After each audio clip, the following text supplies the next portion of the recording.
At ngayon mga giliw naming tagapakinig, narito si Lola Sela sa kanyang pangatlong kabanata ng kanyang kwento na pinamagatang Palimos, dito sa ating dulang mga kwento ni Lola Sela.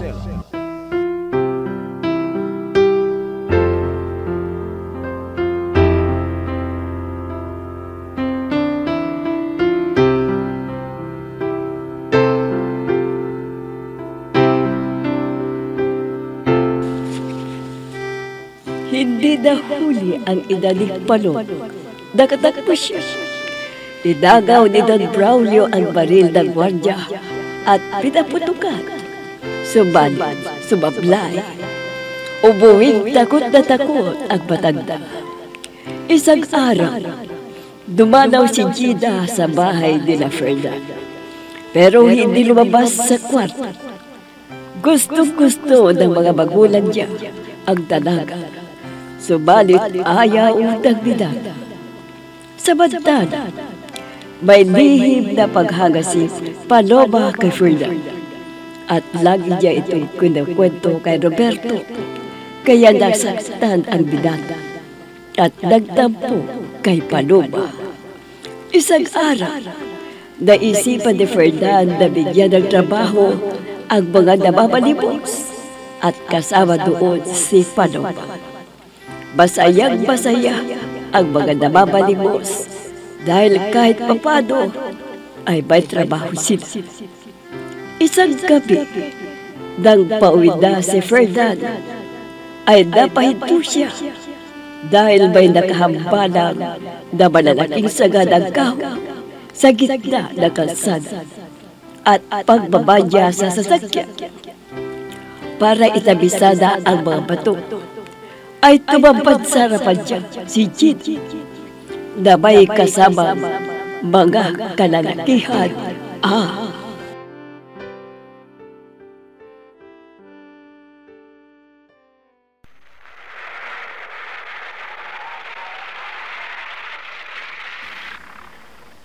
Sino kayang naglagay ng malaking sanga ng kahoy dito sa daan? Makababa nga at itatabi ko para makadaan ako.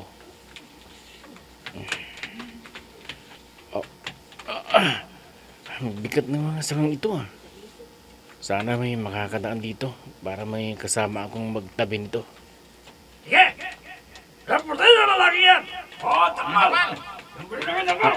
Sino kayo? Huwag! Huwag! Sige! Sumama ka sa amin, ha? Huwag kayong lalapit sa akin! Huwag! Sige na! Sumama ka sa akin! Bitawan niyo ko! Bitawan niyo ko! Wala ka nang magagawa. Ito, maybe ka na. Magkakapila na kami Hayop dito. kayo! Bitawan niyo ako! Mga hayop! Bitawan niyo ako!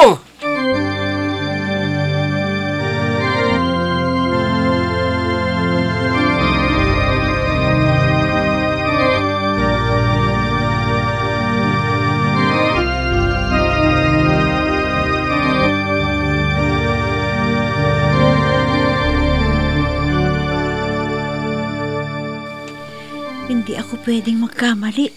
Si Sir Ferdinand yun. Parang pinipili siyang isakay sa ibang sasakyan ng mga kalalakihang yun.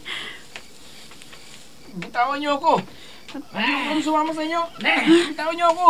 Si Sir Ferdinand nga. Hindi ako pwedeng magkamali. May masamang binabalak ang mga kalalakihang yun. Tutulungan ko siya.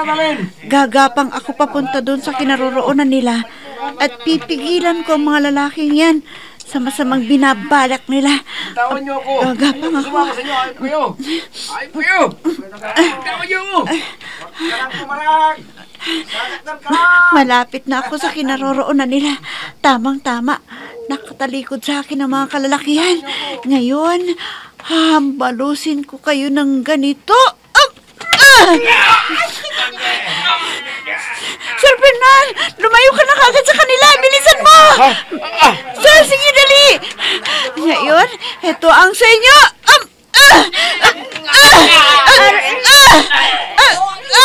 Pati ako tinamaan! Ayan, bumagsak na silang lahat. Sino kayang mga to? Si Sir Ferdinand. Nasaan ka na, sir? Sir Fernand! Nandito ako sa sasakyan. Teka! Nandun na siya sa sasakyan niya. Salamat, Diyos ko. Pinatnubayan mo ako at hindi mo ako pinabayaan. Ngayon, lalapitan ko na si Sir Fernand at aalis na kami kaagad dito sa lugar na to. Paloma, ikaw?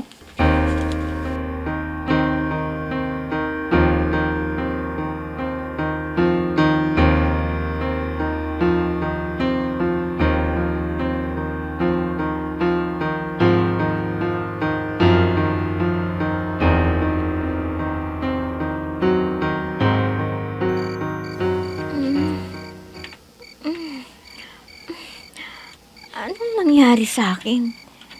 Bakit ako nakahiga? Teka, ano pong nangyari sa akin? Tatayo ako. Nasaan ang mga kasama ko? Naalala ko na. Si Fernand. Nasaan na siya? Aray ko. Sakit ng ulo ko. Alam ko na. May biglang sumalakay sa amin. Tapos hinambalos kami ng matigas na bagay. At nawalan na kami ng malay lahat. Sino kaya ang taong yun? Napakalakas niya. Humanda siya kung sino man yun. Gaganti ako. Gaganti ako!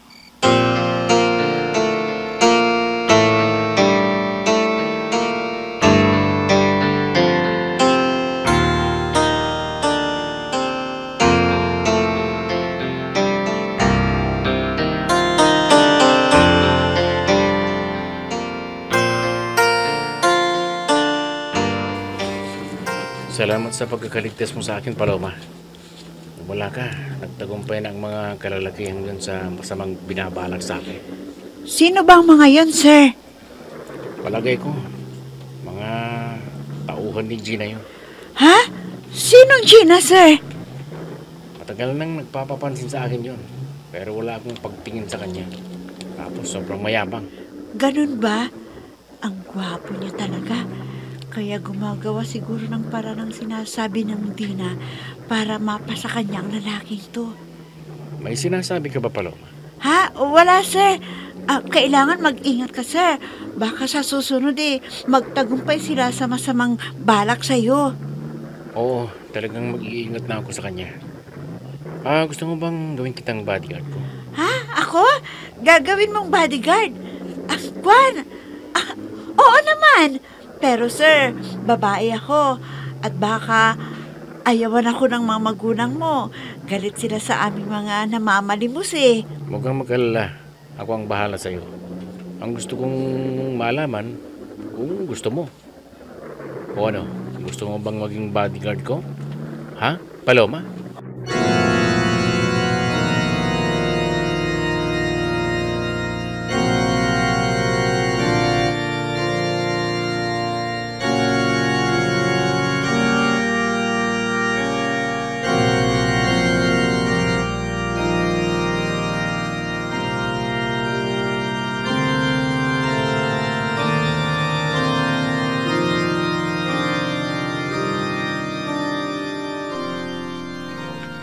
Ano sa palagay mo, Hilaria? Magkasama na kaya sila Fernand at Gina ngayon? Wala pa yung anak natin eh. Palagay ko, magkasama na silang dalawa. Kailangang magustuhan ng ating anak si Gina. Dahil mayaman din ang kanila. Ayaw kung pipitsuging babae lang ang mapapangasawa ng ating anak. Ako rin, Braulio. Makisig ang ating anak. Kaya kailangan masiguro natin na mayamang ang kindet ang mapapangasawa niya. Oo, Hilaria. Sa wakas. Nagtagumpay din si Gina. Buti pa, matulog na tayo at hintay na lang natin silang dumating. Nandiyan na yata sila, Hilaria. Oh, halika, Braulio. Pumasok na kagad tayo sa ating silid at magkunwari tayo walang alam.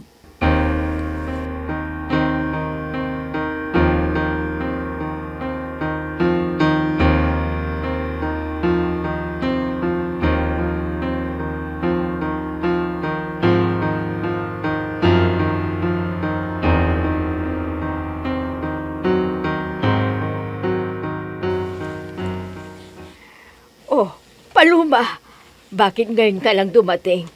Saan ka ba galing?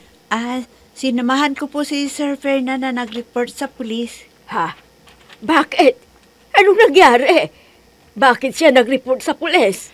Kasi pinagtangkan siya ng masama ng mga ilang kalalakihan at hinihinala niyang utos yun ng isang babaeng matagal nang humahanga sa kanya, inay. Ha?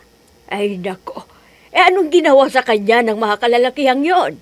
Pinipiling siyang isakay doon sa isang sasakyan. Pero pumalag si Sir Fernan. Pero nang kinaladkad na siya, lumapit ako ng dahan-dahan at pinaghahampas ko ng daladala kong yantok ang mga kalalakihan, inay. Ayun, nawalan silang lahat ng malay. Tapos, iniwan namin at nagpunta kami kaagad doon sa pulis at inireport niya ang nangyari. At malamang sa oras na ito, inay, tinutugis na nila ang mga kalalakihang yon at mag-iimbestiga na sila kung sino talaga ang nag-utos sa kanilang gawin yon. Ay, naku anak, baka gantihan ka ng mga kalalakihang sinasabi mo. Ay, naku, sana hindi ka na nakialam. Nay, hindi pwedeng pabayaan ko na lang nagawa ng masama si Sir Fernan. Paloma anak, kinakabahan ako.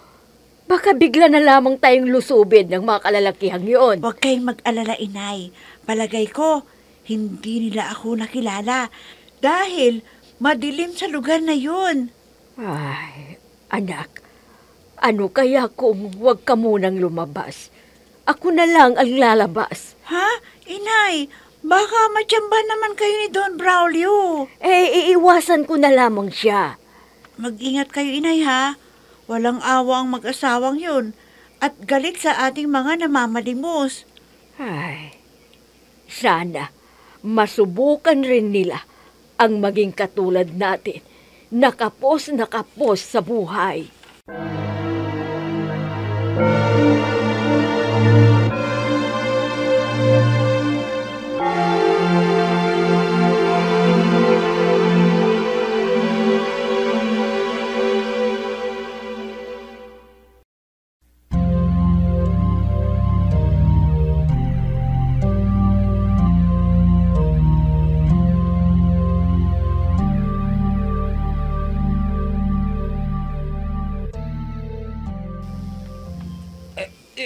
Ma'am Gina, bigo tayo na.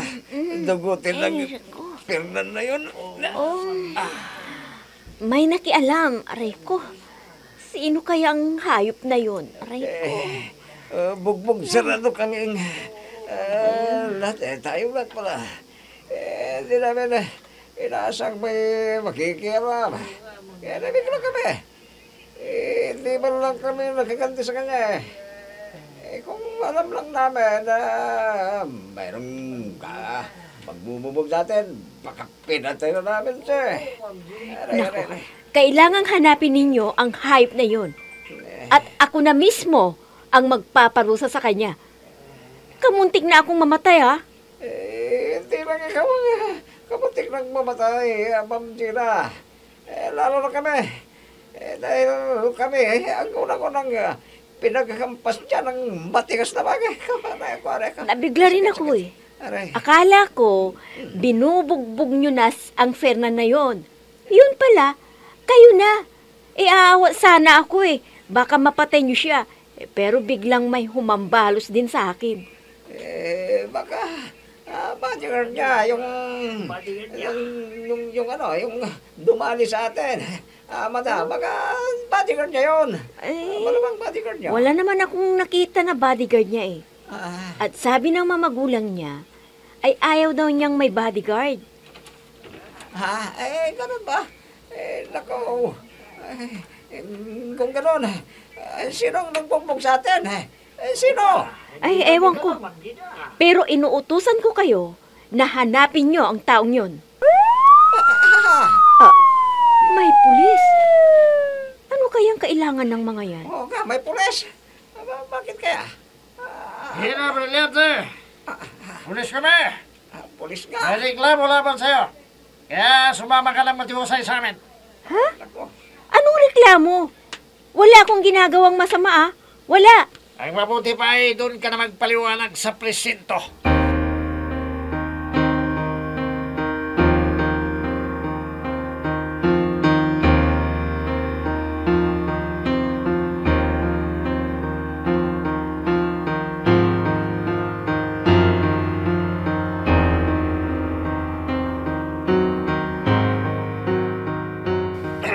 Senyor, pinatawag niyo raw kami. Sir, Dahil may hindi ako nagustuhan sa ginawa niyo. Juan, Ano po yun, senyor? Ano po yun, senyor? Patawag nyo na po kami. Oo, patawarin niyo kami.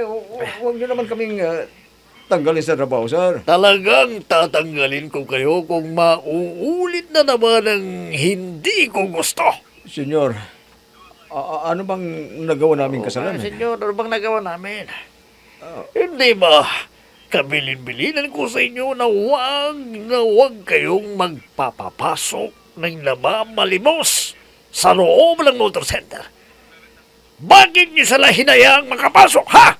Senyor, ganito kasi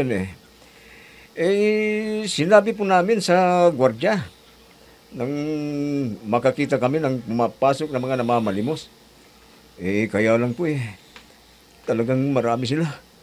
Kaya nakapasok sila. At namamalimos sila dahil gutom na raw sila. At binigyan niyo rin sila, hindi ba? Opo, senyor. Dahil naawa nga kami sa kanila dahil gutom na raw sila. Ganun pala. Naawa kayo sa kanila pero hindi kayo naawa sa sarili ninyo. Dahil tatanggalin ko na kayo sa trabaho ninyo. Si senyor naman.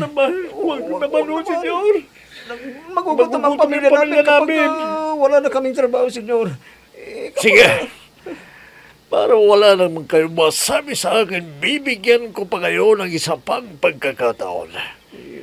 Pero, kapag naulit pa ang nangyari, tatanggalin ko na kayong lahat.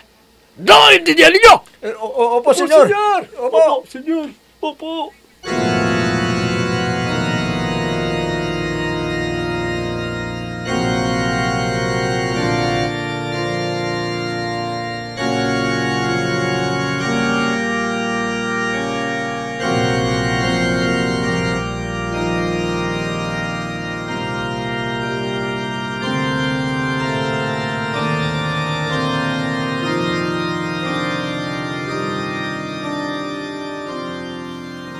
Hoy, mamang pulis!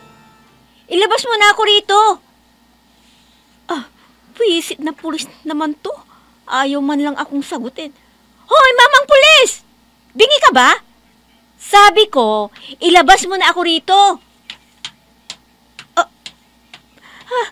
Bakit mo ako iniwan? Hoy! Ilabas mo ako rito! Ay, ang walang hiya. Iniwan na niya ako dito. Malas talaga. Malas. Hindi na nga ako nagtagumpay sa plano ko kay Fernan Hinuli pa ako ng pulis. Humanda ka, Fernan. Kapag nakalabas ako rito, gaganti ako sa'yo.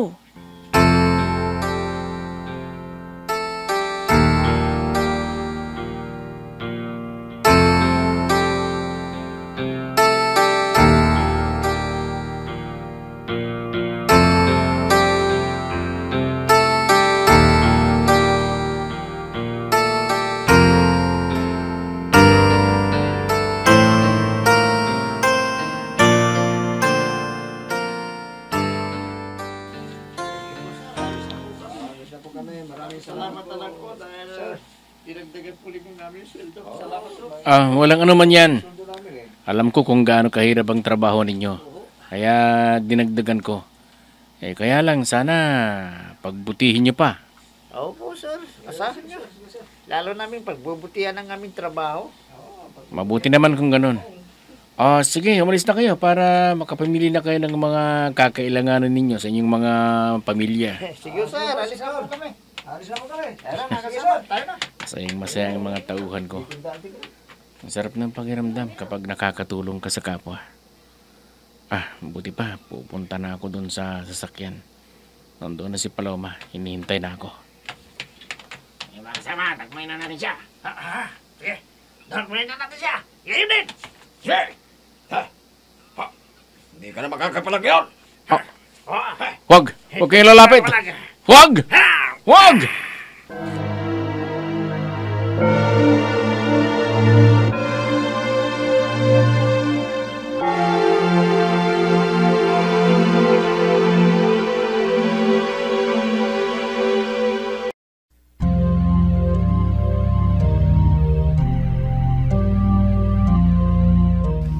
Ano naman kaya ang mangyayari kay Fernan?